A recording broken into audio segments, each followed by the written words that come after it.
श्री नानक पद पंकज बंदन पग पंकज बंदना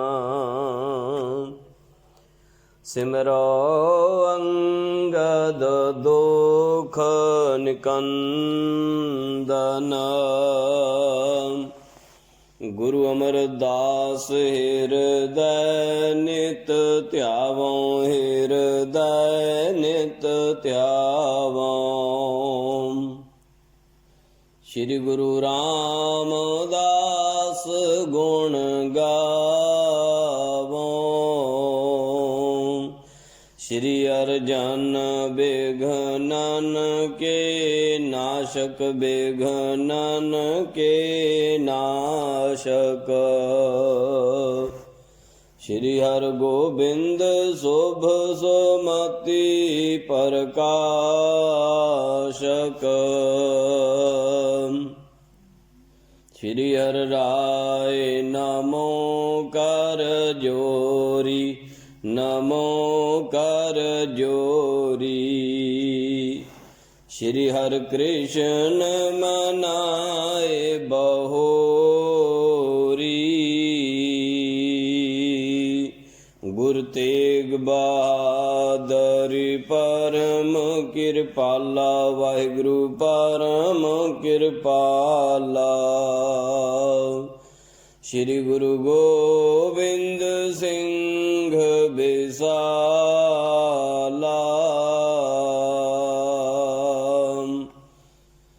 तारों तारा पर पुन पुन सीसा वाहिगुरु पुन पुन सीसा। बंदों बार बार जगदीसा।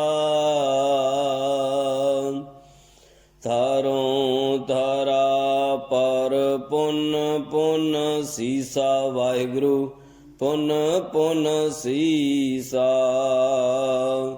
बंदों बार बार जगदीसा।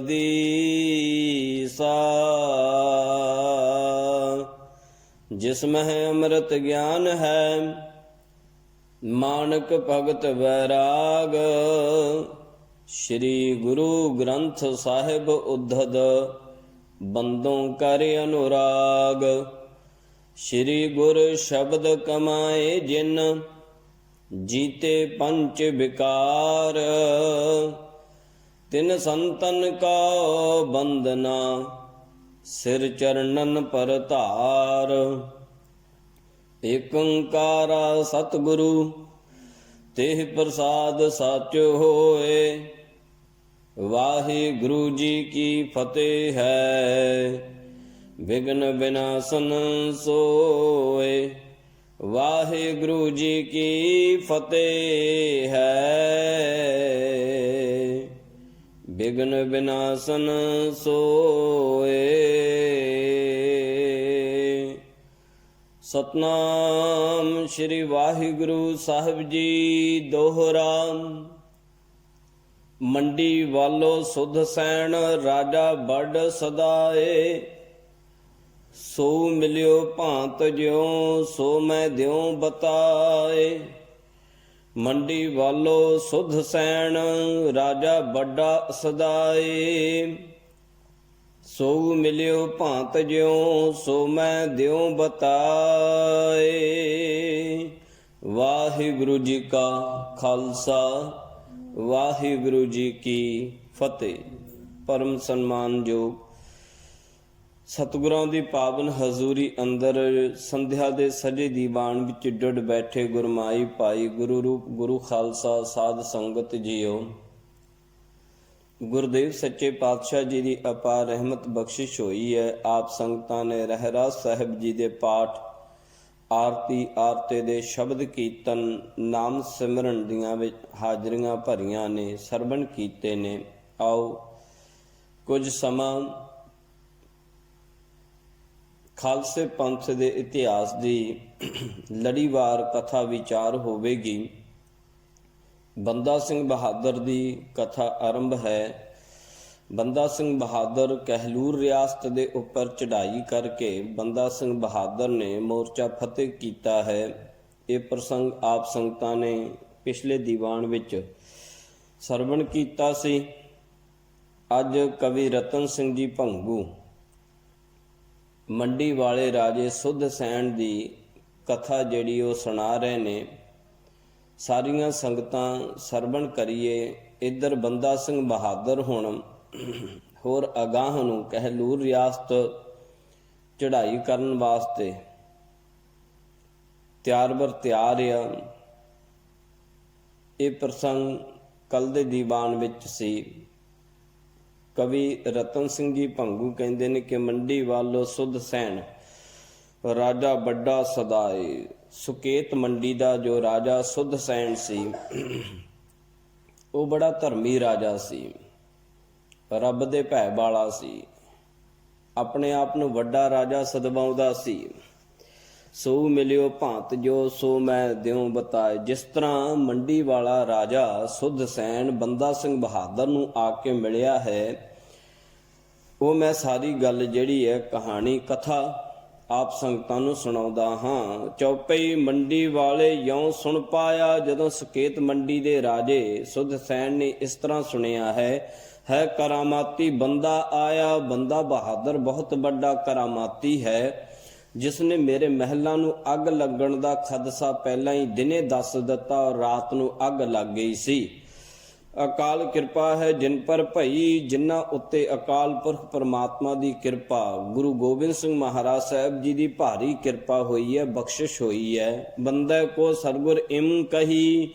ਬੰਦਾ ਸਿੰਘ ਬਹਾਦਰ ਨੂੰ ਸਤਿਗੁਰਾਂ ਨੇ ਇਸ ਤਰ੍ਹਾਂ ਕਿਹਾ ਸੀ। ਔਰ ਮਿਆਨ ਤਲਵਾਰ ਹੈ ਵਹੀ, ਕਿ ਇਹ ਬੜੀ ਮਸ਼ਹੂਰ ਹੋ ਗਈ ਸੀ ਗੱਲ ਕਿ ਮਿਆਨ ਨਵਾਂ ਬਦਲਿਆ ਹੈ, ਤਲਵਾਰ ਉਹੀ ਹੈ। ਗੁਰੂ ਗੋਬਿੰਦ ਸਿੰਘ ਮਹਾਰਾਜ ਸਾਹਿਬ ਜੀ ਨੇ ਜਦੋਂ ਬੰਦਾ ਸਿੰਘ ਬਹਾਦਰ ਦੇ ਉੱਤੇ ਬਖਸ਼ਿਸ਼ਾਂ ਕੀਤੀਆਂ ਸਨ, ਉਸ ਵਕਤ ਖਾਲਸੇ ਪੰਥ ਵਿੱਚ, ਸਿੱਖਾਂ ਦੇ ਵਿੱਚ, ਸਾਰੇ ਲੋਕਾਂ ਦੇ ਵਿੱਚ, 22 ਧਾਰ ਵਿੱਚ, ਮੁਸਲਮਾਨੀ ਸਰਦਾਰਾਂ ਦੇ ਵਿੱਚ ਇਹ ਗੱਲ ਜਿਹੜੀ ਮਸ਼ਹੂਰ ਹੋ ਗਈ ਸੀ ਕਿ ਕੇਵਲ ਮਿਆਨ ਬਦਲਿਆ ਹੈ, ਤਲਵਾਰ ਉਹੀ ਹੈ, ਧਾਰ ਉਹੀ ਹੈ, ਲੋਹਾ ਉਹੀ ਹੈ, ਚਮਕ ਉਹੀ ਹੈ, ਸ਼ਕਤੀ ਉਹੀ ਹੈ, ਕੇਵਲ ਉੱਪਰਲਾ ਮਿਆਨ ਜਿਹੜਾ ਹੈ ਨਾ ਉਹ ਬਦਲਿਆ ਹੈ। ਕਲਾ ਇਹਦੇ ਵਿੱਚ ਵੀ ਉਹੀ ਹੈ। ਕਲਾ ਗੁਰੂ ਨਾਨਕ ਦੇ ਘਰ ਪਹਿਲਾਂ ਦੂਨ ਸਵਾਈ ਹੈ, ਤਿਸ ਕਾ ਦਰਸ਼ਨ ਚਾਹੀਏ ਪਾਇਆ। ਸੁਕੇਤ ਮੰਡੀ ਦਾ ਰਾਜਾ ਕਹਿੰਦਾ ਹੈ, ਆਪਣੇ ਵਜ਼ੀਰਾਂ ਨਾਲ ਉਸਨੇ ਵਿਚਾਰ ਕੀਤੀ ਹੈ ਕਿ ਆਪਾਂ ਹੁਣ ਬੰਦਾ ਸਿੰਘ ਬਹਾਦਰ ਦਾ ਦਰਸ਼ਨ ਕਰਕੇ ਕਰਨਾ ਕਰੀਏ। ਹੈ ਕਰਾਮਾਤੀ ਬੰਦਾ ਆਇਆ। ਬੜਾ ਭਾਰੀ ਕਰਾਮਾਤੀ ਬੰਦਾ ਬਹਾਦਰ ਪਹਾੜੀ ਇਲਾਕਿਆਂ ਵਿੱਚ ਆਇਆ ਹੈ। ਬਣੈ ਨਾ 300 ਵੈਰ ਕਮਾਇਆ। ਸਾਨੂੰ ਉਹਦੇ ਨਾਲ ਵੈਰ ਕਮਾਉਣਾ ਬਣਦਾ ਨਹੀਂ, ਜੰਗ ਕਰਨਾ ਬਣਦਾ ਨਹੀਂ। ਹੈ ਅਵਤਾਰ ਜਨ ਬੰਦਾ ਆਇਆ। ਹਿੰਦੂ ਲੋਕ ਕਹਿੰਦੇ ਸਨ ਕਿ ਬੰਦਾ ਸਿੰਘ ਬਹਾਦਰ ਕਲਕੀ ਅਵਤਾਰ ਆਇਆ ਹੈ। ਜਿਵੇਂ ਹਿੰਦੂ ਧਰਮ ਸ਼ਾਸਤਰਾਂ ਵਿੱਚ ਲਿਖਿਆ ਹੈ ਕਿ ਕਲਕੀ ਅਵਤਾਰ ਆਉਣਾ ਹੈ। ਸਾਰੇ ਸੋਚਦੇ ਸਨ ਕਿ ਮੁਸਲਮਾਨਾਂ ਦਾ ਜਿਹੜਾ ਅਤਿਆਚਾਰ ਬਹੁਤ ਵੱਧ ਗਿਆ ਹੈ ਔਰ ਜੋ ਇਸ ਨੂੰ ਖਤਮ ਕਰੇਗਾ ਉਹ ਕਲਕੀ ਅਵਤਾਰ ਹੋਵੇਗਾ। ਮੁਸਲਮਾਨਾਂ ਦੇ ਵਿੱਚ ਇਹ ਸੀ ਕਿ ਜਿਹੜਾ ਤਾਕਤਵਰ ਕੋਈ ਵੀ ਹੁੰਦਾ ਸੀ ਉਹਨੂੰ ਦਬਾਇਆ ਜਾਵੇ, ਕਿ ਕੋਈ ਅਵਤਾਰ ਜਿਹੜਾ ਹਿੰਦੂਆਂ ਦਾ ਪੈਦਾ ਨਾ ਹੋਵੇ। ਜਦੋਂ ਗੁਰੂ ਗੋਬਿੰਦ ਸਿੰਘ ਮਹਾਰਾਜ ਜੀ ਨੇ ਬੰਦਾ ਸਿੰਘ ਬਹਾਦਰ ਨੂੰ ਭੇਜਿਆ ਹੈ ਤੇ ਬੰਦਾ ਸਿੰਘ ਬਹਾਦਰ ਨੇ ਮੁਸਲਮਾਨਾਂ ਨੂੰ, ਮੁਗਲਾਂ ਨੂੰ ਮਿੱਟੀ ਚਟਾ ਦਿੱਤੀ, ਹਾਰ ਪਈ ਹਰ ਥਾਵੇਂ। ਇਸ ਕਰਕੇ ਲੋਕਾਂ ਦੇ ਵਿੱਚ ਇਹ ਗੱਲ ਜਿਹੜੀ ਹੈ, ਰਾਜਿਆਂ ਦੇ ਵਿੱਚ ਵੀ, ਰਾਣੇ ਸਰਦਾਰਾਂ ਦੇ ਵਿੱਚ ਇਹ ਮਨਾਂ ਵਿੱਚ ਗੱਲ ਘਰ ਕਰ ਗਈ ਕਿ ਬੰਦਾ ਸਿੰਘ ਬਹਾਦਰ ਕਲਕੀ ਅਵਤਾਰ ਹੈ। ਕਿਉਂਕਿ ਧਰਮ ਸ਼ਾਸਤਰ ਕਹਿੰਦੇ ਨੇ ਕਿ ਜਬ ਹੋਤ ਅਰਿਸ਼ਟ ਪਾਪਾ, ਜਦੋਂ ਪਾਪ ਹੋਣਗੇ ਉਹਨਾਂ ਨੂੰ ਮਿਟਾਉਣ ਵਾਸਤੇ ਕੋਈ ਆਵੇਗਾ, ਉਹ ਆਵੇਗਾ ਕਲਕੀ ਅਵਤਾਰ। ਸਾਰੇ ਕਹਿੰਦੇ ਸਨ ਕਲਕੀ ਅਵਤਾਰ ਆਇਆ। ਗੁਰੂ ਗੋਬਿੰਦ ਸਿੰਘ ਮਹਾਰਾਜ ਜੀ ਨੇ ਵੀ ਦਸਮ ਸ੍ਰੀ ਗੁਰੂ ਗ੍ਰੰਥ ਸਾਹਿਬ ਜੀ ਵਿੱਚ ਕਲਕੀ ਅਵਤਾਰ ਦਾ ਜ਼ਿਕਰ ਲਿਖਿਆ ਹੈ। ਪਰ ਮਹਾਰਾਜ ਕਹਿੰਦੇ ਨੇ ਕਿ ਕਲਯੁਗ ਕੇ ਅੰਤਹ ਸਮਹ ਸਤਜੁਗ ਲਾਗਤ ਆਦ, ਦੀਨਨ ਕੀ ਰੱਛਾ ਨਿਮਿਤ ਧਰਹਿ ਰੂਪ ਅਨਾਦ। ਧਰਹਿ ਰੂਪ ਅਨਾਦ ਕਲਾ ਕਵਤਕ ਕਰ ਭਾਰੀ। ਮਹਾਰਾਜ ਸਾਹਿਬ ਜੀ ਦੇ ਬਚਨ ਨੇ। ਗੁਰੂ ਗੋਬਿੰਦ ਸਿੰਘ ਮਹਾਰਾਜ ਜੀ ਨੇ 10ਵੇਂ ਗ੍ਰੰਥ ਵਿੱਚ ਇਹ ਲਿਖੇ ਨੇ। ਫਿਰ ਮਹਾਰਾਜ ਅੱਗੇ ਲਿਖਦੇ ਨੇ ਸਵਈਆ ਛੰਦ। ਸਵਈਆ ਹੈ ਛੰਦਾਬੰਦੀ ਵਿੱਚ ਸਤਿਗੁਰਾਂ ਨੇ ਕਲਕੀ ਅਵਤਾਰ ਦਾ ਜ਼ਿਕਰ ਕੀਤਾ ਹੈ। 580 ਅੰਗ ਉੱਪਰ ਹੈ ਸੁਸ਼ੋਭਤ ਇਹ ਸ਼ਬਦ। ਪਾਪ ਸੰਭੂ ਬਿਨਾਸਨ ਕੋ ਕਲਕੀ ਅਵਤਾਰ ਕਹਾ ਮਹਿੰਗੇ। ਤੁਰ ਕਛ ਤੁਰੰਗ ਛਪਟ ਵੱਡੋ ਕਰ ਕਾਢ ਕਿਰਪਾਨ ਕਪਾ ਬਹਿੰਗੇ। ਨਿਕਸੇ ਜਮ ਕੇ ਹਰ ਪਰਬਤ ਤੇ ਤਸੋਭ ਦਿਵਾਲਹਿ ਪਾ ਬਹਿੰਗੇ। ਭਲ ਭਾਗ ਭਇਆ ਇਹ ਸੰਭਲ ਕੇ ਹਰਜੂ ਹਰ ਮੰਦਰ ਆ ਬਹਿੰਗੇ। ਕਲਕੀ ਅਵਤਾਰ ਬਾਬਤ ਬੜੇ ਧਰਮ ਸ਼ਾਸਤਰਾਂ ਨੇ ਧਰਮ ਗ੍ਰੰਥਾਂ ਨੇ ਲਿਖਿਆ ਹੈ। ਗੁਰੂ ਗੋਬਿੰਦ ਸਿੰਘ ਮਹਾਰਾਜ ਜੀ ਨੇ ਵੀ ਇਸ ਅਵਤਾਰ ਦਾ ਜ਼ਿਕਰ ਕੀਤਾ ਹੈ। ਇਸ ਕਰਕੇ ਸਾਰਿਆਂ ਦੇ ਮਨਾਂ ਦੇ ਵਿੱਚ ਇਹ ਗੱਲ ਘਰ ਕਰ ਗਈ ਕਿ ਬੰਦਾ ਸਿੰਘ ਬਹਾਦਰ ਕਲਕੀ ਅਵਤਾਰ ਹੀ ਹੈ। ਹੁਣ ਸਕੇਤ ਮੰਡੀ ਦਾ ਰਾਜਾ ਵੀ ਕਹਿੰਦਾ ਹੈ ਕਿ ਇਹ ਉਹੀ ਕਲਕੀ ਅਵਤਾਰ ਨੇਹ ਕਲੰਕ ਅਵਤਾਰ ਜਿਹੜਾ ਹੈ ਬੰਦਾ ਬਹਾਦਰ ਆਇਆ ਹੈ। ਲਿਓ ਗੋ ਲੜਾਈ ਸੋ ਹਰਾਏ। ਜਿਹੜਾ ਵੀ ਇਹਦੇ ਨਾਲ ਲੜੇਗਾ ਜਾਂ ਮੈਂ ਲੜਾਈ ਕਰਾਂਗਾ ਤੇ ਮੈਨੂੰ ਇਹ ਹਰਾ ਲਵੇਗਾ। ਕਿਆ ਜਾਣੋ ਫਿਰ ਕਰਹਿ ਕਿਆਏ। ਜੇ ਮੈਂ ਲੜ ਕੇ ਹਾਰ ਗਿਆ ਤਾਂ ਪਤਾ ਨਹੀਂ ਬੰਦਾ ਸਿੰਘ ਬਹਾਦਰ ਨੇ ਮੇਰਾ ਕੀ ਹਸ਼ਰ ਕਰਨਾ ਹੈ। ਜਹਾਂ ਬੰਦਾ ਥੋ ਕਰਤ ਚੜਾਈ। ਬਿਲਾਸਪੁਰ ਤੋਂ ਅੱਗੇ ਜਿੱਥੇ ਬੰਦਾ ਸਿੰਘ ਬਹਾਦਰ ਚੜਾਈ ਕਰਨ ਲੱਗਿਆ ਸੀ, ਕਹਿਲੂਰ ਤੋਂ ਬਾਅਦਾਂ ਬਿਲਾਸਪੁਰ ਨੂੰ ਬੰਦਾ ਸਿੰਘ ਬਹਾਦਰ ਨੇ ਆਪਣਾ ਮੂੰਹ ਮੋੜਿਆ ਹੈ। ਖਾਲਸੇ ਪੰਥ ਦੀ ਮਦਦ ਦੇ ਨਾਲ ਬਿਲਾਸਪੁਰ ਵੱਲ ਨੂੰ ਚੜਾਈ ਕੀਤੀ ਹੈ। ਜਿੱਧਰ ਚੜਾਈ ਕਰਨ ਲੱਗਿਆ ਸੀ, ਮੋਹਰੇ ਉਤਰਿਓ ਰਾਜਾ ਆਈ। ਉਹਦੇ ਸਾਹਮਣੇ ਰਾਸਤੇ ਦੇ ਵਿੱਚ ਫਿਰ ਸੁੱਧ ਸੈਨ ਰਾਜਾ ਸਕੇਤ ਮੰਡੀ ਦਾ ਰਾਜਾ ਉਹ ਆ ਕਰਕੇ ਉਤਰਿਆ ਹੈ। ਬੰਦੇ ਪੈ ਦਾਏ ਘੱਲ ਵਕੀਲ। ਆਪਣੇ ਜਿਹੜੇ ਵਜ਼ੀਰ ਸਨ ਰਾਜੇ ਸੁੱਧ ਸੈਨ ਨੇ ਉਹ ਵਕੀਲ ਬੰਦਾ ਸਿੰਘ ਬਹਾਦਰ ਦੇ ਕੋਲ ਵਿਚੋਲੇ ਭੇਜ ਦਿੱਤੇ ਨੇ। ਮਿਲਣ ਆਇਓ ਮੈਂ ਤੁਹੇ ਬਿਨ ਢੀਲ। ਕਿ ਇਹ ਬੰਦਾ ਸਿੰਘ ਬਹਾਦਰ ਮੈਂ ਤੈਨੂੰ ਢਿੱਲ ਤੋਂ ਬਗੈਰ ਮਿਲਣ ਵਾਸਤੇ ਆਇਆ ਹਾਂ, ਤੇਰੀ ਸ਼ਰਨ ਆਇਆ ਹਾਂ। ਮੈਂ ਸਿੱਖ ਥੋ ਗੁਰੂ ਨਾਨਕ ਘਰ ਕੋ। ਮੈਂ ਗੁਰੂ ਨਾਨਕ ਦੇਵ ਜੀ ਦੇ ਘਰ ਦਾ ਸਿੱਖ ਸਾਂ। ਰਾਜਾ ਕਹਿੰਦਾ, ਪਹਾੜੀ ਰਾਜਾ ਸੁੱਧ ਸੈਨ ਕਹਿੰਦਾ, ਸਕੇਤ ਮੰਡੀ ਦਾ ਰਾਜਾ ਕਹਿੰਦਾ ਮੈਂ ਗੁਰੂ ਨਾਨਕ ਦੇ ਦਰ ਘਰ ਦਾ ਸਿੱਖ ਸਾਂ। ਮੈਂ ਦਿਉ ਚੜਾਵੋ ਬੈਠੋ ਧੁਰ ਕੋ। ਧੁਰ ਦਾ ਜਦੋਂ ਦਾ ਗੁਰੂ ਨਾਨਕ ਸਾਹਿਬ ਜੀ ਨੇ ਪੰਥ ਸਾਜਿਆ ਹੈ ਨਾ, ਮੇਰੇ ਬਜ਼ੁਰਗ ਵੀ ਸਾਰੇ ਗੁਰੂ ਘਰ ਨੂੰ ਚੜਾਵਾ ਚੜਾਉਂਦੇ ਸੀ, ਗੁਰੂ ਘਰ ਦੀ ਈਨ ਮੰਨਦੇ ਸੀ। ਸੁਖਣਾ ਇਸ ਘਰ ਵਿੱਚ ਸੁਖੇਦੇ ਹੀ ਸੀ ਤੇ ਪੂਰੀ ਹੁੰਦੀ ਸੀ। ਅਸੀਂ ਗੁਰੂ ਘਰ ਨੂੰ ਸ਼ੁਰੂ ਤੋਂ ਮੰਨਦੇ ਆ ਰਹੇ ਹਾਂ। ਦਾਸ ਨੇ ਪਿਛਲੀ ਕਥਾ ਦੇ ਵਿੱਚ ਵੀ ਪਿਛਲੇ ਦੀਵਾਨ ਵਿੱਚ ਇਹ ਜ਼ਿਕਰ ਕੀਤਾ ਸੀ ਕਿ ਸਕੇਤ ਮੰਡੀ ਦਾ ਰਾਜਾ ਗੁਰੂ ਅਰਜਨ ਦੇਵ ਮਹਾਰਾਜ ਜੀ ਦੇ ਕੋਲ ਗਿਆ ਸੀ ਅੰਮ੍ਰਿਤਸਰ ਸਾਹਿਬ। ਮਨ ਵਿੱਚ ਘਿਰਣਾ ਕੀਤਾ, ਲੇਖਨ ਮਿਥਿਆ ਹੇ ਸਖੀ ਜੋ ਲਿਖਿਆ ਕਰਤਾਰ। ਗੁਰੂ ਅਰਜਨ ਦੇਵ ਸਾਹਿਬ ਜੀ ਬਾਣੀ ਪੜ੍ਹ ਰਹੇ ਸਨ ਤਾਂ ਰਾਜੇ ਦੇ ਮਨ ਵਿੱਚ ਆ ਗਿਆ ਕਿ ਜੇ ਕਰਤਾਰ ਜੋ ਲਿਖ ਦਵੇ ਉਹ ਲੇਖ ਕਿਸੇ ਸੰਤ ਸਾਧੂ ਭਗਤ ਤੋਂ ਮਿਟ ਨਹੀਂ ਸਕਦਾ ਤੇ ਫਿਰ ਮੈਂ ਇੱਥੇ ਗੁਰੂ ਦੇ ਕੋਲ ਕੀ ਲੈਣ ਆਇਆ। ਮਨ ਵਿੱਚ ਸ਼ੰਕਾ ਆਇਆ ਸੀ। ਗੁਰੂ ਅਰਜਨ ਦੇਵ ਮਹਾਰਾਜ ਸਾਹਿਬ ਜੀ ਨੇ ਉਸ ਦਾ ਇੱਕ ਜਨਮ ਸੁਪਨੇ ਵਿੱਚ ਬਤੀਤ ਕਰਕੇ 60 ਸਾਲ ਦੀ ਜੀਵਨ ਭੋਗ ਕੇ ਉਹ ਮਰਿਆ। ਉਹ ਬਤੀਤ ਕਰਕੇ ਸਾਧ ਸੰਗਤ ਜੀ ਇਹ ਪ੍ਰਤੱਖ ਕਰ ਦਿੱਤਾ ਸੀ ਕਿ ਰਾਜਨ ਗੁਰੂ ਘਰ ਆਇਆ ਜਿਹੜੇ ਕਰਮ ਨੇ ਜੋ ਕਰਤਾਰ ਨੇ ਲਿਖਿਆ ਹੈ ਨਾ ਉਹ ਸੁਪਨੇ ਵਿੱਚ ਵੀ ਬੀਤ ਜਾਂਦਾ ਹੈ, ਬਤੀਤ ਹੋ ਜਾਂਦਾ ਹੈ। ਤੇ ਸ਼ਰਧਾ ਭਾਵਨਾ ਨਾਲ ਫਿਰ ਅੰਮ੍ਰਿਤਸਰ ਸਾਹਿਬ ਰਿਹਾ ਸੀ। ਸਾਰੀ ਕਥਾ ਜਿਹੜੀ ਸੀ ਪਿਛਲੇ ਦੀਵਾਨ ਵਿੱਚ ਆਪ ਸੰਗਤਾਂ ਨੂੰ ਸਰਵਣ ਕਰਾਈ ਸੀ। ਹੁਣ ਸੁੱਧ ਸੈਨ ਰਾਜਾ ਕਹਿੰਦਾ ਹੈ ਕਿ ਗੁਰੂ ਨਾਨਕ ਦੇ ਦਰ ਦੇ ਮੇਰੇ ਵੱਡੇ ਬਜ਼ੁਰਗ ਵੀ ਸਾਰੇ ਉਹ ਸੇਵਾਦਾਰ ਸਨ, ਸਿੱਖ ਸਨ। ਟੱਕੇ ਪਾਤਸ਼ਾਹੀ ਮੈਥੋਂ ਲਿਓ, ਹੁਣ ਵੀ ਮੈਂ ਤੁਹਾਡੀ ਸ਼ਰਨ ਪਿਆ ਹਾਂ, ਕਿਰਪਾ ਕਰੋ ਮੈਨੂੰ ਆਪਣੀ ਸ਼ਰਨ ਵਿੱਚ ਰੱਖੋ। ਤੇ ਜਿਹੜੇ ਮੈਂ ਦਿੱਲੀ ਬਾਦਸ਼ਾਹ ਨੂੰ ਟਕੇ ਦਿੰਦਾ ਹਾਂ, ਟੈਕਸ ਦਿੰਦਾ ਹਾਂ, ਉਹ ਟੈਕਸ ਸਾਰਾ ਤੁਸੀਂ ਲੈਣਾ ਕਰੋ। ਮੋਕੋ ਆਪਣੋ ਸਿੱਖ ਬਣਿਓ, ਮੈਨੂੰ ਪਹਿਲਾਂ ਆਪਣਾ ਸਿੱਖ ਬਣਾਉਣਾ ਕਰੋ। ਦੋਹਰਾ ਆਪ ਚੜਾਵੋ ਲੈ ਅੱਗੇ ਬੰਦੇ ਮਿਲਿਓ ਆਏ। ਇਸ ਤਰ੍ਹਾਂ ਵਕੀਲ ਭੇਜੇ ਨੇ, ਬੇਨਤੀ ਭੇਜੀ ਹੈ। ਫਿਰ ਬੇਨਤੀ ਜਦੋਂ ਪ੍ਰਵਾਨ ਹੋਈ, ਬੰਦਾ ਸਿੰਘ ਬਹਾਦਰ ਨੇ ਵਕੀਲਾਂ ਨੂੰ ਕਿਹਾ ਕਿ ਕੋਈ ਗੱਲ ਨਹੀਂ, ਕਿ ਰਾਜੇ ਨੂੰ ਆਖੋ ਕਿ ਸਾਨੂੰ ਉਹ ਆ ਕਰਕੇ ਮਿਲ ਲਵੇ।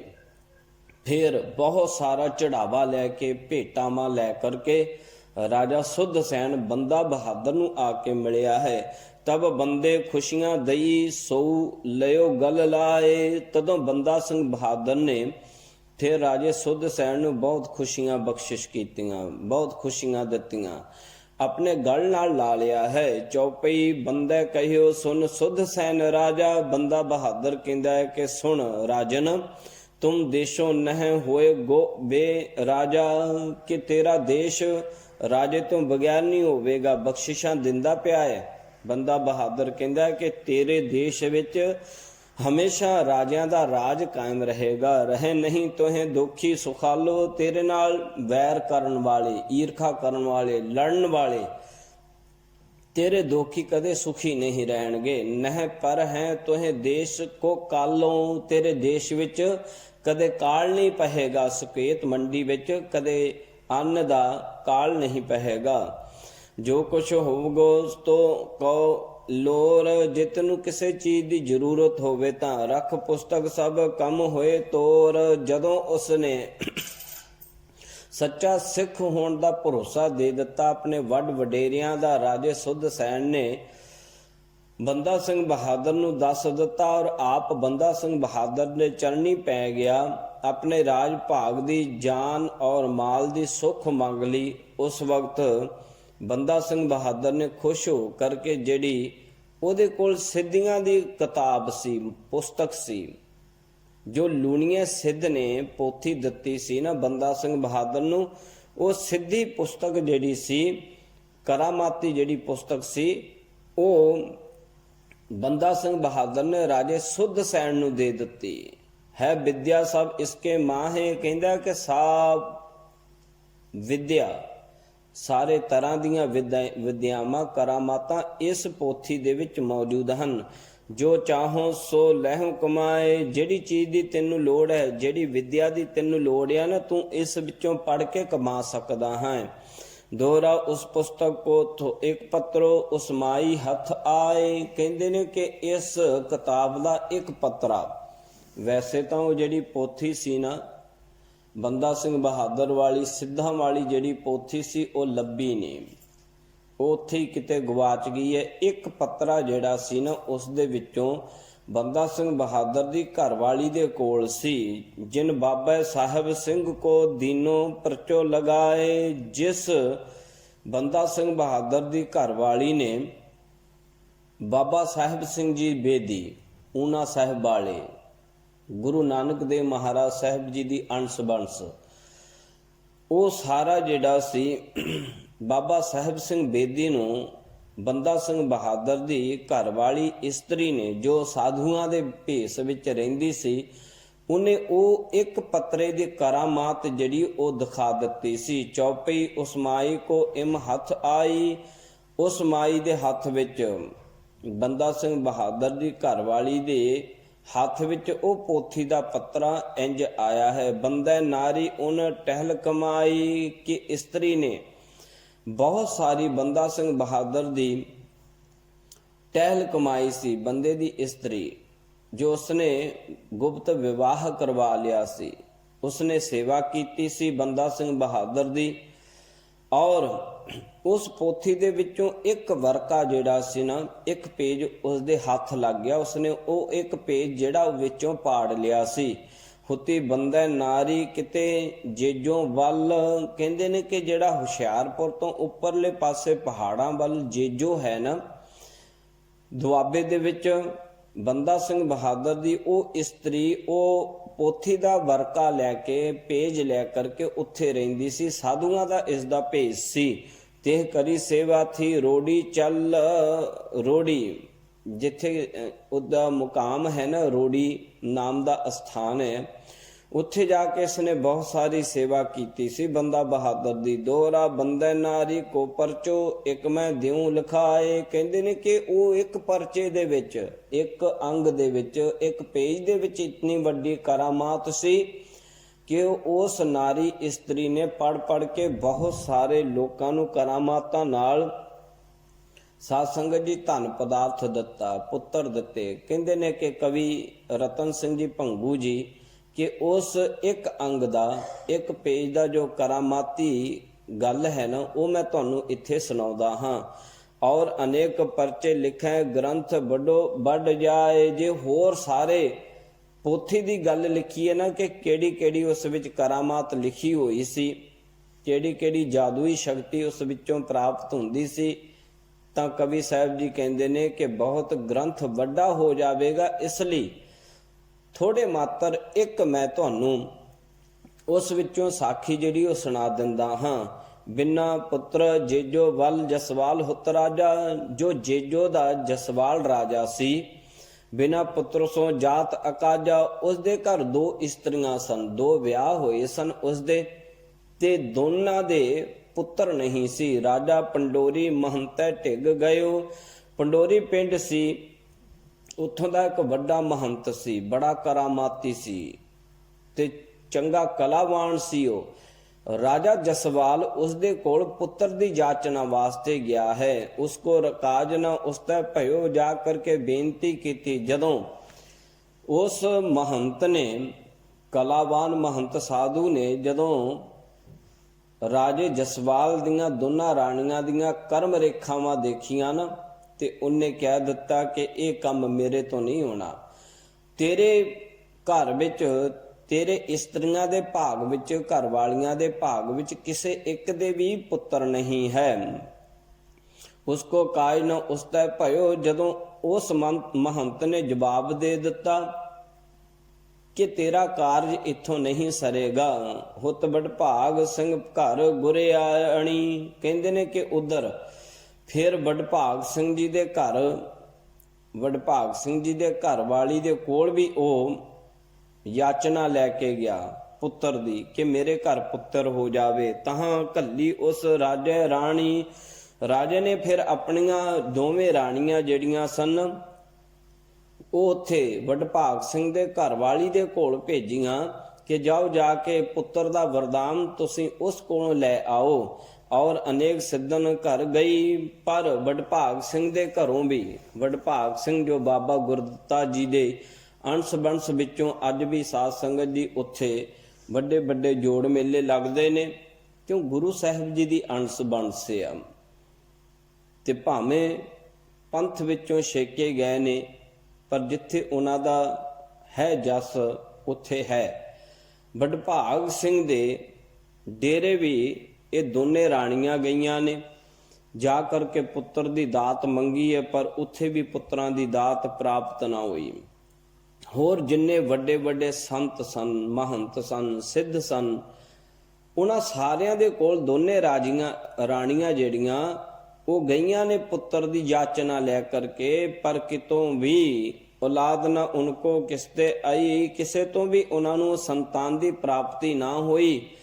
ਐਵੇਂ ਸਾਰੇ ਕੰਮ ਜਿਹੜੇ ਵਿਅਰਥੀ, ਸਫਰ ਵਿਅਰਥੀ ਹੀ ਗਿਆ। ਉਨਕੀ ਚਿੰਤਨਾ ਕਿਨੈ ਮਿਟਾਈ। ਜਿਹੜੀ ਚਿੰਤਾ ਸੀ ਨਾ ਰਾਜੇ ਨੂੰ ਕਿ ਜੇ ਪੁੱਤਰ ਨਾ ਹੋਇਆ ਤਾਂ ਰਾਜ ਭਾਗ ਐਵੇਂ ਜਾਏਗਾ, ਉਸ ਰਾਜੇ ਦੀ ਕਿਸੇ ਤੋਂ ਵੀ ਚਿੰਤਾ ਦੂਰ ਨਾ ਹੋਈ। ਅਹਨਸ ਚਿੰਤਾ ਉਸ ਜਿਉ ਖਾਈ। ਰਾਤ ਦਿਨ ਰਾਜੇ ਜਸਵਾਲ ਦੀ ਚਿੰਤਾ ਜਿਹੜੀ ਉਸ ਨੂੰ ਖਾਈ ਜਾ ਰਹੀ ਸੀ ਕਿ ਮੇਰੇ ਘਰ ਤਾਂ ਪੁੱਤਰ ਨਹੀਂ ਹੋਣਾ, ਮੇਰਾ ਸਾਰਾ ਰਾਜ ਭਾਗ ਜਿਹੜਾ ਉਹ ਖਤਮ ਹੋ ਜਾਣਾ, ਤਹਿਸ ਨਹਿਸ ਹੋ ਜਾਣਾ।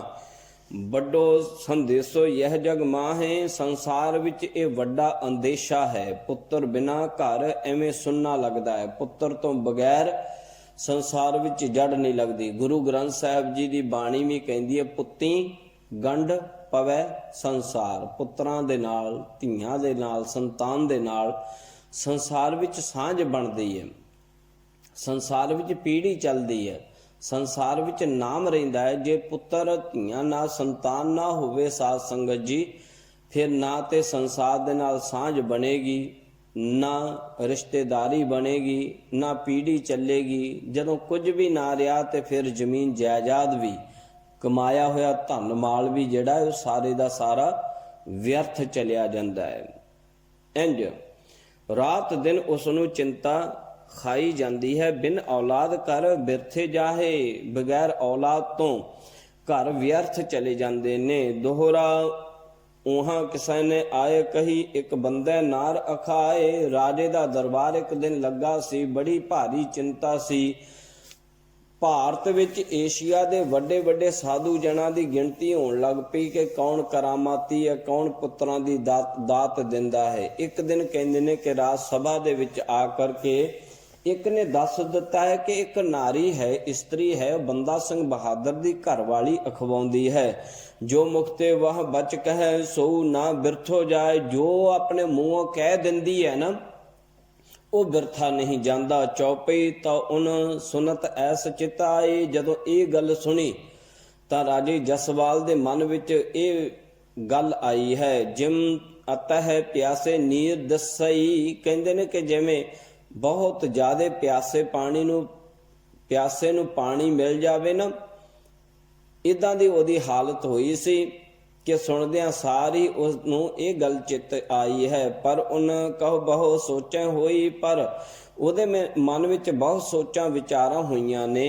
ਕਿਮ ਹਮ ਉਸੇ ਮਿਲਾਵੇ ਕੋਈ, ਕਿ ਉਸ ਇਸਤਰੀ ਦੇ ਨਾਲ, ਉਸ ਸੰਤਨੀ ਭਗਤਨੀ ਦੇ ਨਾਲ ਸਾਨੂੰ ਕੌਣ ਕਿਸ ਤਰ੍ਹਾਂ ਮਿਲਾਵੇਗਾ। ਦੋਹਰਾ ਢੂੰਡ ਭਾਲ ਸੋ ਤਹਿ ਪੁੱਜੀ, ਜੈ ਹੋਤੀ ਬੰਦਾ ਜੀ ਦੋ ਜੋਏ। ਕਹਿੰਦੇ ਨੇ ਕਿ ਰਾਜੇ ਨੇ ਫਿਰ ਵਜ਼ੀਰਾਂ ਦੀ ਡਿਊਟੀ ਲਾਈ। ਵਜ਼ੀਰਾਂ ਨੇ ਅੱਗੇ ਬੰਦੇ ਜਿਹੜੇ ਉਹ ਛੱਡੇ ਨੇ। ਫਿਰ ਬਹੁਤ ਮੁਸ਼ਕਲ ਦੇ ਨਾਲ ਢੂੰਡਦਿਆਂ ਕਰਦਿਆਂ ਰਾਜੇ ਦੀਆਂ ਦੋਨੇ ਰਾਣੀਆਂ ਜਿਹੜੀਆਂ ਉਹ ਬੰਦਾ ਸਿੰਘ ਬਹਾਦਰ ਦੀ ਘਰਵਾਲੀ ਜਿੱਥੇ ਸੀ ਨਾ, ਉੱਥੇ ਆ ਗਈਆਂ ਨੇ ਡੇਰੇ ਦੇ ਵਿੱਚ। ਜਾਇ ਚੜਾਵੋ ਉਨ ਧਰਿਓ, ਆਗੇ ਰਹੀ ਖਲੋਏ। ਦੋਨਾਂ ਰਾਣੀਆਂ ਨੇ ਚੜਾਵਾ ਜਿਹੜਾ ਸੀ ਨਾ, ਭੇਟਾ, ਉਹਦੇ ਅੱਗੇ ਜਾ ਕਰਕੇ ਭੇਟਾ ਰੱਖ ਦਿੱਤੀ ਹੈ ਔਰ ਨਮਸਕਾਰ ਕੀਤੀ। ਦੋਨੇ ਖੜੀਆਂ ਹੋ ਗਈਆਂ ਹਨ। ਚੌਪਈ ਤੋਂ ਸੰਤਾਨੀ ਐਸ ਉਚਾਰਾ। ਬੰਦੇ ਬਹਾਦਰ ਦੀ ਘਰਵਾਲੀ ਇਸਤਰੀ ਨੇ ਸੰਤਾਂ ਵਾਲਾ ਲਿਬਾਸ ਪਾਇਆ ਹੋਇਆ ਸੀ। ਜਦੋਂ ਦੋਨੇ ਰਾਣੀਆਂ ਸਾਹਮਣੇ ਖੜੀਆਂ ਦੇਖੀਆਂ, ਉਸ ਵਕਤ ਉਸਨੇ ਰਾਣੀਆਂ ਨੂੰ ਇੰਜ ਕਹਿਣਾ ਕੀਤਾ ਹੈ, ਹਮ ਲਾਇਕ ਕਿਆ ਕੰਮ ਤੁਹਾਰਾ। ਕਹਿੰਦੀ ਹੈ ਕਿ ਰਾਣੀਓ, ਮੇਰੇ ਕੋਲ ਤੁਸੀਂ ਚੱਲ ਕੇ ਆਈਆਂ ਹੋ, ਮੇਰੇ ਕੋਲ ਤੁਹਾਡਾ ਐਸਾ ਕੀ ਕੰਮ ਹੈ ਆਉਣ ਦਾ। ਵੱਡੇ ਮਹੰਤ ਗੁਰੂਆਂ ਪਹਿ ਜਾਹੋ। ਤੁਸੀਂ ਵੱਡੇ ਵੱਡੇ ਗੁਰੂ ਨੇ ਸੰਸਾਰ ਵਿੱਚ, ਵੱਡੇ ਵੱਡੇ ਮਹੰਤ ਨੇ, ਸੰਤ ਨੇ, ਸਾਧੂ ਪੀਰ ਫਕੀਰ ਨੇ, ਜਾਓ ਉਹਨਾਂ ਦੇ ਕੋਲ ਜਾਣਾ ਕਰੋ। ਮੇਰੇ ਕੋਲ ਤੁਹਾਨੂੰ ਕੀ ਲੱਭ ਪੈਣਾ ਹੈ। ਹਮ ਗਰੀਬਨ ਤੇ ਤੁਮ ਕਿਆ ਚਾਹੋ। ਅਸੀਂ ਤਾਂ ਗਰੀਬ ਲੋਕ ਹਾਂ, ਸਾਡੇ ਕੋਲੋਂ ਤੁਹਾਨੂੰ ਕੀ ਮਿਲਣਾ ਹੈ। ਉਨਹੀ ਕੀ ਤੁਮ ਸੇਵਾ ਕਰੋ। ਜਾਓ ਇਹ ਭੇਟਾ ਲੈ ਜਾਓ, ਚੜਾਵਾ ਲੈ ਜਾਓ ਤੇ ਉਹਨਾਂ ਦੀ ਜਾ ਕਰਕੇ ਤੁਸੀਂ ਸੇਵਾ ਕਰੋ। ਉਨਹੀ ਆਗੇ ਚੜਤੀ ਧਰੋ। ਉਹਨਾਂ ਦੇ ਅੱਗੇ ਹੀ ਇਹ ਚੜਾਵਾ ਜਿਹੜਾ ਚੜਾਉਣਾ ਕਰੋ। ਉਨਹੀ ਕੋ ਬਹੁ ਦਰਬ ਪਿਆਰੀ। ਉਹਨਾਂ ਨੂੰ ਤਾਂ ਸੰਤਾਂ ਮਹਾਪੁਰਸ਼ਾਂ ਗੁਰੂਆਂ ਪੀਰਾਂ ਨੂੰ ਤਾਂ ਧਨ ਬਹੁਤ ਪਿਆਰਾ ਹੈ। ਜਾਓ ਇਹ ਧਨ ਜਿਹੜਾ ਹੈ ਉਹਨਾਂ ਨੂੰ ਦੇ ਦੇਣਾ ਕਰੋ। ਮੇਰੇ ਕੋਲ ਇਸ ਧਨ ਦਾ ਕੋਈ ਕੰਮ ਨਹੀਂ। ਅਸੀਂ ਰੁੱਖੀ ਮਿੱਸੀ ਖਾਏ ਸੋਏ ਸੁਖਾਰੀ। ਅਸੀਂ ਤਾਂ ਸੰਤ ਭਗਤ ਹਾਂ, ਰੁੱਖੀ ਮਿੱਸੀ ਖਾ ਕਰਕੇ ਸੁਖ ਦੀ ਨੀਂਦ ਸੌਂਦੇ ਹਾਂ। ਦੋਹਰਾ ਯੋ ਸੁਨ ਰਾਣੀ ਦਵੈ ਉਸੈ, ਗਹਿ ਪਦ ਪਰੀ ਲਵਟਾਏ। ਜਦੋਂ ਐਸੇ ਬਚਨ ਉਹਨਾਂ ਦੋਨਾਂ ਰਾਣੀਆਂ ਨੇ ਸੁਣੇ ਨਾ, ਬੰਦੇ ਬਹਾਦਰ ਦੀ ਇਸਤਰੀ ਦੇ, ਸੰਤਨੀ ਦੇ, ਤਾਂ ਦੋਨੋਂ ਹੀ ਰੋਂਦਿਆਂ ਹੋਇਆਂ ਅੱਖਾਂ ਵਿੱਚ ਹੰਝੂ ਲੈ ਕਰਕੇ ਉਸ ਸੰਤਨੀ ਦੇ ਉਹਨਾਂ ਨੇ ਚਰਨ ਪਕੜ ਲਏ ਨੇ। ਹਮ ਕਰ ਬਚਨ ਸੋ ਕਰ ਦਿਓ, ਮਾਲਕ ਆਸ ਪੁਜਾਏ। ਕਹਿੰਦੇ ਨੇ ਕਿ ਜਦੋਂ ਚਰਨ ਫੜ ਲੈ ਕਿ ਨਹੀਂ, ਅਸੀਂ ਤੁਹਾਡਾ ਦਰ ਛੱਡ ਕੇ ਨਹੀਂ ਜਾਵਾਂਗੇ। ਸਾਰੇ ਸੰਤ ਪੀਰ ਫਕੀਰ ਅਸੀਂ ਦੇਖ ਲਏ ਨੇ, ਸੰਸਾਰ ਵਿੱਚ ਅਖੌਤੀ ਗੁਰੂ ਦੇਖ ਲਏ ਨੇ, ਕਿਸੇ ਤੋਂ ਵੀ ਸੰਤਾਨ ਦੀ ਦਾਤ ਪ੍ਰਾਪਤ ਨਹੀਂ ਹੋਈ, ਸਭ ਕੁਝ ਦੇਖ ਲਿਆ ਹੈ। ਐ ਸੰਤ ਭਗਤੋ, ਤੁਸੀਂ ਕਿਰਪਾ ਕਰੋ, ਤੁਸੀਂ ਬੰਦਾ ਸਿੰਘ ਬਹਾਦਰ ਦੇ ਘਰ ਵਾਲੇ ਹੋ, ਤੁਸੀਂ ਦਇਆ ਕਰਕੇ ਸਾਡੀ ਆਸ ਪੂਰੀ ਕਰਨਾ ਕਰੋ। ਜਦੋਂ ਤਰਲੇ ਕੀਤੇ, ਬੇਨਤੀਆਂ ਕੀਤੀਆਂ, ਉਸ ਵਕਤ ਬੰਦਾ ਸਿੰਘ ਬਹਾਦਰ ਦੀ ਇਸਤਰੀ ਨੇ ਵਰ ਦਿੱਤਾ ਕਿ ਚੰਗਾ, ਫਿਰ ਮਾਲਕ ਤੁਹਾਡੀ ਆਸ ਪੂਰੀ ਕਰੇਗਾ। ਚੌਪਈ ਦੋਵਨ ਕੈ ਸਿਰ ਦੇ ਹੱਥ ਲਗਾਏ। ਦੋਵਾਂ ਦੇ ਸਿਰਾਂ ਤੇ ਬੰਦਾ ਬਹਾਦਰ ਦੀ ਇਸਤਰੀ ਨੇ ਦੋਨੇ ਹੱਥ ਆਪਣੇ ਰੱਖ ਦਿੱਤੇ ਨੇ। ਦੋਵਨ ਆਦਰ ਸਹਿਤ ਉਠਾਏ। ਦੋਵਾਂ ਨੂੰ ਉਠਾਉਣਾ ਕੀਤਾ ਆਪਣੇ ਪੈਰਾਂ ਵਿੱਚੋਂ इसी बरस उन अंदर बिताओ। कहती है कि बस इसे साल दे विच तुहाडे घर संतान होवेगी। 7 बंदे बचन 2 बालक खिडाओ। जो बंदा बहादुर 7 है ना, ਤਾਂ ਤੁਸੀਂ ਦੋਵੇਂ ਹੀ ਇਸ ਸਾਲ ਦੇ ਵਿੱਚ ਬਾਲਕ ਖਿਡਾਉਂਗੀਆਂ। ਦੋਹਰਾ ਖੁਸ਼ੀਆਂ ਸੋ ਵਹਿ ਕਰ ਗਈ, ਪੁੱਜੀ ਰਾਜਾ ਟਿਕ ਜਾਏ। ਕਹਿੰਦੇ ਨੇ ਉਹ ਰਾਣੀਆਂ ਬੜੀਆਂ ਖੁਸ਼ ਹੋਈਆਂ ਨੇ ਵਰ ਪਾ ਕਰਕੇ, ਔਰ ਖੁਸ਼ੀਆਂ ਮਨਾਉਂਦੀਆਂ ਹੋਈਆਂ ਉਹ ਦੋਨੋਂ ਹੀ ਆਪਣੇ ਘਰ ਨੂੰ ਰਾਜੇ ਦੇ ਕੋਲ ਚਲੇ ਗਈਆਂ। ਰਾਜੇ ਪਾਸ ਜਾ ਕਰਕੇ ਸਾਰੀ ਕਹਾਣੀ ਸਭ ਕੁਝ ਦੱਸਿਆ ਹੈ ਕਿ ਵਰਦਾਨ ਜਿਹੜਾ ਸੰਤਨੀ ਨੇ ਸਾਨੂੰ ਦਿੱਤਾ ਹੈ, ਬੰਦਾ ਸਿੰਘ ਬਹਾਦਰ ਦੀ ਘਰਵਾਲੀ ਨੇ ਸਾਨੂੰ ਇਹ ਵਰਦਾਨ ਦਿੱਤਾ ਹੈ। ਆਸਾਵੰਤੀ ਦੋਏ ਭਈ ਸੁਤ ਇੱਕ ਹੀ ਨਿਸ ਦੋਏ ਜਾਏ। ਸਾਲ ਬੀਤਿਆ ਹੈ। ਕਵੀ ਰਤਨ ਸਿੰਘ ਜੀ ਭੰਗੂ ਕਹਿੰਦੇ ਨੇ ਕਿ ਇਹ ਦੋਵੇਂ ਆਸਾਵੰਤੀ ਰਾਣੀਆਂ ਨੇ ਜੋ ਆਸ ਲੈ ਕਰਕੇ ਗਈਆਂ ਸਨ। 1 ਸਾਲ ਹੋਇਆ। ਫਿਰ ਇੱਕ ਰਾਤ ਵਿੱਚ ਦੋਨਾਂ ਨੂੰ ਇੱਕੇ ਸਮੇਂ ਵਿੱਚ ਦੋਵਾਂ ਨੂੰ ਪੁੱਤਰਾਂ ਦੀ ਦਾਤ ਪ੍ਰਾਪਤ ਹੋਈ ਹੈ। 2 ਪੁੱਤਰ ਇਹਨਾਂ ਦੇ ਘਰ ਜਨਮੇ ਹਨ।